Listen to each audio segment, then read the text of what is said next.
Fala aí, meu povo. Palmeiras e Flamengo se enfrentam, final da Libertadores da América, em Lima, nesse sábado. Eu vou fazer esse vídeo aqui para mostrar os contextos, o que eu acho desses dois times, o que eu acho da final, como é que eles chegam até aqui. E também para falar disso que eu já coloquei aqui no título, né? É uma espanholização, não do Brasil, mas da América. Palmeiras e Flamengo aceleram sobre o futebol brasileiro e o futebol brasileiro está muito à frente hoje do futebol sul-americano em muitos quesitos, em arrecadação, em organização, em capacidade de manter jogadores, de captar jogadores, de formar jogadores também. O Brasil é o principal é o principal país formador e exportador de jogadores da América do Sul. Acho que o futebol brasileiro ainda tem muitas coisas para melhorar. Tem muitos clubes brasileiros que têm capacidade muito grande de ganhar dinheiro ou de formar jogadores, mas não tem a capacidade hoje de Palmeiras e de Flamengo de vender bem jogadores, ou de manter jogadores, ou de aglutinar outros e trazer outros bons jogadores para esses que forma. Por exemplo, o Corinthians é capaz de contratar o Memphis, gastar muito dinheiro para contratar o Memphis, porque o Corinthians ganha mais de R$ 1 bilhão por ano, mas é um clube absolutamente quebrado, endividado, porque não administra bem. São Paulo é capaz de formar muitos jogadores, mas vende muito mal os jogadores, que a gente vê um time muito fraco dentro de campo. Eu escrevi essa semana na minha coluna da Folha falando disso. Se vocês quiserem ir lá na Folha, tem na internet para vocês verem, é baratinho para assinar inclusive. Isso não é público, não, é simplesmente para que vocês leiam mais jornal, que vocês inclusive leiam lá minha coluna. Toda quinta-feira sai no Jornal Impresso, toda quarta-feira sai no site, no portal da Folha, Folha de São Paulo. Eu falo sobre isso com mais detalhes dessa arrancada que Palmeiras e Flamengo dão sobre o futebol brasileiro e sobre o futebol sul-americano também. E por que vale falar do futebol sul-americano? Peguei alguns números do Capology, que dão ali uma boa base, né? Acho que é capaz que tenha erros aqui e ali, os elencos mudam, mas acho que dá uma boa base. Por exemplo, a folha salarial dos 6 argentinos que jogaram a Libertadores esse ano, somada, dava 560 milhões de reais. Folha salarial anual, né? Não é mensal isso aqui não. Uma média de 93 milhões de reais por ano para cada time argentino, que cada time argentino pagava de salário. Palmeiras e Flamengo somados, só esses dois, passam esses argentinos. O total dos argentinos é 560 milhões de reais, Palmeiras e Flamengo, a folha salarial deles, 623 milhões de reais. Só esses dois clubes têm folhas salariais que passam todos os 6 argentinos somados que disputaram a Libertadores. Se a gente for pegar os 7 brasileiros que jogaram a Libertadores, dá 1,3 bilhões de reais, dá o dobro ou mais do que o dobro dos argentinos. Então não é só Flamengo e Palmeiras, todos os brasileiros hoje que jogam a Libertadores, os principais clubes do país, têm mais capacidades, em média, de pagar bons salários em relação aos argentinos. E eu nem peguei aqui os uruguaios, colombianos, equatorianos, venezuelanos, enfim, porque os argentinos, em teoria, são a segunda força econômica do futebol da América do Sul. E a gente vê um descolamento muito grande financeiro do futebol brasileiro para o futebol argentino. Nos últimos 10 anos, a receita dos clubes brasileiros de Série A dobrou. Tem um relatório do Galápagos, um relatório da revista Convocados, do site Galápagos, que traz a arrecadação dos clubes brasileiros ao longo dos anos. Se a gente pega o que era 2015 e o que é 2024, que é quando está fechado, é o dobro. Era 5,2 bilhões de reais os times da primeira divisão, hoje é mais de 10 bilhões de reais os times da primeira divisão do Campeonato Brasileiro. Então, o futebol brasileiro consegue ganhar mais dinheiro, a média de público do Brasil aumenta a cada ano, a gente está conseguindo ganhar muito dinheiro, os clubes brasileiros estão conseguindo ganhar muito dinheiro com torcedor no estádio, os clubes brasileiros conseguem bons patrocínios, vendem bem as cotas de televisão, vendem bem os jogadores. O futebol brasileiro melhorou, minha gente. Por mais que ainda tenha muito clube desorganizado, por mais que o futebol brasileiro ainda tenha muitos problemas, olha como está o resto da América do Sul, olha como antes a gente brigava com os times da América do Sul para ganhar a Libertadores, e olha como isso disparou nos últimos anos. Desde 2019, quando o Flamengo ganha a final do River Plate, só teve um não brasileiro em final, né? Que foi o Boca de 2023. O Boca de 2023. De 2019 para cá, são 7 finais, então são 14 finalistas. 12 brasileiros, o River em 2019, o Boca em 2023 e o resto só brasileiros. Mostra muito a força do Brasil em relação à América do Sul nos últimos anos, e a gente vê a força de Flamengo e de Palmeiras em relação aos outros. Quando a gente fala de uma Barça Real Madridização, acho que a gente não está falando de que eles vão ganhar todos os anos como Barcelona e Real Madrid, mas sim que eles vão estar lá prontinhos para ganhar todo ano ou a maioria dos anos eles vão estar muito perto de ganhar. Com o Abel Ferreira, por exemplo, é a 5ª semifinal do Palmeiras, né? O Palmeiras sempre está por ali. O Flamengo ganhou 2019, o Palmeiras 2020, aí acho que o Flamengo 2021, né? Palmeiras 2022, agora eles voltam a jogar em 2025, assim. Nos últimos 7 títulos da Libertadores, 5 vão estar entre esses. Tem o Botafogo em 2024, o Fluminense em 2023. Então, existe uma força do Brasil sobre a América do Sul e existe uma força de Flamengo e Palmeiras sobre o Brasil e também sobre a América do Sul, por isso que é um Barça-Real Madrid, coisa que nunca aconteceu na Liga dos Campeões, e é claro que aqui eu vou... É quase como uma licença poética, porque tem toda a história, todo o laço, e aí sim é bem diferente, mas hoje é como um Barça-Madrid numa final de Libertadores da América. Tá chegando a hora do jogo, nesse sábado eu vou falar agora mais de campo e bola, depois desse contexto da semana do Palmeiras, da semana do Flamengo, do desenho do jogo também, e já chegou a hora da Black Friday para vocês aproveitarem lá na Insider Store. Eu tô falando sério, é até 70% de desconto com o cupom BECKLER, que tá aqui na tela para vocês, mais os descontos que já tem lá no site, frete grátis, compras acima de R$399, a partir de R$400 cá entre nós, vocês ganham brindes, pode ganhar até tech t-shirt, aliás eu tô com a minha tech t-shirt aqui, ó, azul, golinha V, para vocês terem uma ideia, isso aqui é um modelo M, isso daqui e a camisa também é um modelo M. Vocês já sabem da qualidade da Insider, já falei com vocês aqui várias vezes de custo-benefício, de ser versátil, de estar pronto para todas as situações, de desamassando no corpo, você está sempre bem vestido para trabalhar, para ir para academia, para um happy hour depois. Você coloca de manhã, você não sabe o que vai acontecer no seu dia, e no fim do dia você ainda está pronto, bem vestido e cheirosinho com a sua camisa e com suas peças da Insider, com até 70% de desconto. Isso vai até domingo, tá? Até dia 30. Então aproveite a promoção da Black Friday da Insider. Se você ainda não deu uma chance, esse é o seu momento.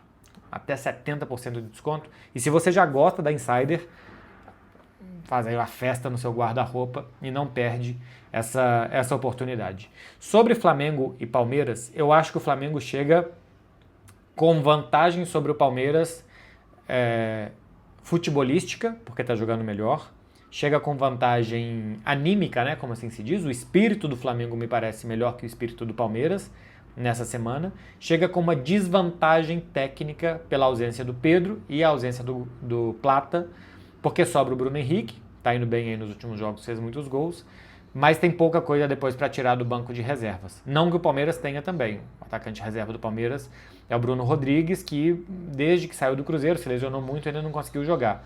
Tem pouco fundo de armário, por assim dizer, né? Tem pouca coisa para tirar de sobra o Palmeiras. O Flamengo tem alguma coisinha, menos no comando de ataque, porque tem 2 centroavantes fora. Mas tem uma desvantagem técnica não tendo o Pedro. A semana do Palmeiras e as últimas semanas do Palmeiras são muito ruins. Acho que o time chega técnica e animicamente mal por conta disso. 5 jogos sem vencer. Desses 5 jogos, tem 2 com o time titular. São os jogos contra o Mirassol, antes da data FIFA, e depois o jogo contra o Fluminense. Contra o Santos, cheio de reservas. Contra o Vitória, com muitos reservas, não absolutamente com reservas. Já tinha o Andreas Pereira, já tinha o Alan, já tinha o Flaco no time titular, né? Tinha o Veiga também, que deve ser titular, que também já estava jogando ali. Mas tinha muita gente voltando das seleções. Gustavo Gomes, Vitor Roque, Piquerez, esses caras que não começaram jogando. Então, era um Palmeiras contra o Vitória mais ou menos titular, mas era um Palmeiras reserva contra Grêmio e reserva contra Santos. Então, são 5 jogos, mais 2,5 vai com o time titular. No meio desse mau momento técnico, teve o Abel Ferreira jogando a toalha no Campeonato Brasileiro e depois colocando a culpa na arbitragem de alguns resultados. Acho que foi muito mal o Abel Ferreira quando colocou a culpa na arbitragem. Ele jogar a toalha no Campeonato Brasileiro depois do empate contra o Fluminense eu achava normal e correto até. Esquecer isso daqui, precisa recuperar os caras, mudar o chip completamente, esquecer o Campeonato Brasileiro por uma semana, com o Flamengo com 4 pontos de vantagem, faltando 3 jogos, sendo que um desses 3 jogos era o Grêmio, que o Palmeiras ia precisar poupar jogadores. Eu achava uma boa decisão do Abel, de jogar a toalha. Não achei uma boa decisão dele, depois do jogo contra o Grêmio, ficar lembrando de um lance contra o Vitória, que a arbitragem acho que é coisa de mal perdedor. Ou o Abel não entende de futebol, coisa que ele entende, então acho que é desonesto quase da parte dele querer puxar lances de arbitragem que claramente foram acertos e colocar dúvida onde não existe. Ele atrapalha como todo mundo só quer atrapalhar a arbitragem, mas acho que ele atrapalha a arbitragem, a paz da arbitragem, ele tira os méritos do adversário, ele coloca em dúvida. Acho que ele não admite erros do Palmeiras. Se ele faz isso da porta para fora e porta para dentro, faz outra coisa. Eu não sei o que ele faz de porta para dentro, então eu só posso analisar o que ele faz de porta para fora. Então acho que ele vai muito mal nas declarações que fez. E 12 horas depois, basicamente, ele é desmentido pela Leila Pereira, presidente do Palmeiras, fala: não, a gente não está perdendo o campeonato por conta de arbitragem, mas sim porque a gente jogou mal as últimas 5 partidas. Então que ainda tem um ruído, que o técnico fale uma coisa, que a presidente venha menos de 24 horas depois falar: quem fala do Palmeiras sou eu e não foi a arbitragem, acho que fica muito ruim. E eu acho que mostra que não é uma semana que está todo mundo mobilizado no Palmeiras remando para o mesmo lado. O técnico está falando uma coisa, a presidente está falando outra, a torcida está prometendo trégua. É um momento que devia ser de festa, de euforia, de excitação, de vamos lá. E estão se falando em trégua, porque depois pode ter cobrança para um time que pode ser vice-campeão brasileiro e vice-campeão da Libertadores, e cobrança da torcida. Mostra esse momento que eu disse no início do vídeo aqui, que Palmeiras e Flamengo vivem. Mas é uma semana ruim do Palmeiras, tá? É uma má preparação para o jogo.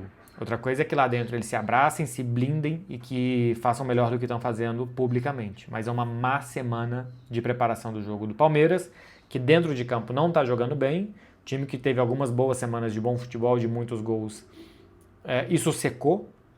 Basicamente hoje quem está conseguindo repetir boas atuações é o Vitor Roque, alguma coisa do Alan e o Andreas Pereira, embora desde a data FIFA também não jogou bem o Andreas, mas são poucos jogadores do Palmeiras que estão jogando no nível que estavam jogando em outubro, no início de novembro.